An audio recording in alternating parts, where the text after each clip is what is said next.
कहाँ भाई શું થયું? भगवान आपने इसका गरीब बनाया हुआ अरे यार તે ઓલી કહાવત નથી સાંભળી, જો હોતા है वो अच्छे के लिए ही होता है. આમાં હું સારું થયું આપણને ગરીબ બનાવી. અઝ્યુમ કર કે તું અમીર હોત અત્યારે, તો મને જ્યાં સુધી ખબર છે તને ટ્રાવેલિંગનો બહુ શોખ છે, તો અત્યારે તારી ફેવરેટ ડેસ્ટિનેશન મને જ્યાં સુધી ખબર છે કાં તો દુબઈ, કાં તો રશિયા, કાં તો ઇટલી સમથિંગ હશે. તો અત્યારે આપણે પ્રોબેબલી આપણે બેય ત્યાં હોત. હા ભાઈ તું કાં હારે હોત? કાં ભાઈ તું અમીર થઈશ તો મને નહીં લઈ જા હારે. હા. અત્યારે વોર લાઈક સિચ્યુએશન હાલે, એકાદી બોમ્બ હમણાં બંને ઉપર ફૂટે, આપણે બે ઉડી જાત. બીજા દિવસે અહીંયા રાજકોટમાં આપણી બધા ભાઈબંધ સ્ટોરી લગાડે, રેસ્ટ ઇન પીસ કલેજા. અને જે લોકો આપણને ગારું દેતા હતા ઈ જ પછી માહિતી મરી જાય પછી કહે કે ના ના ભાઈ ગમે એવો હતો, માણા તો સારો હતો. તું વિચાર આ બધું આપણી હારે થાત, પણ જસ્ટ બીકોઝ આપણે ગરીબી, તો આ બધું થવાથી આપણે બચી ગયા. સો બી પ્રાઉડ ઓફ અવર ગરીબી બ્રો. તો હું તો કહું આજથી આપણે બે વચન લઈ કે આપણે કોઈ દી અમીર નહીં થાય.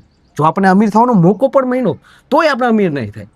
અને જો કદાચ આપણને આખી ગોલ્ડથી ભરેલી સુટકેસ પણ મળેલી ને તોય આપણે એને પાટું મારીને પગાડી દઈએ ભાઈ. ના ના ખર્ચો નીકળી જાય એટલું તો લઈ લેશું. આ વાંધો નહીં, હા એટલું તો લઈ લે. હા હાલ તો હવે એક રેડબુલ પીતા આવી. મારી પાસે 20 રૂપિયા જ છે. હા તો ચા પીતા આવી, હાલ ને ચા પીતા આવી હાલ.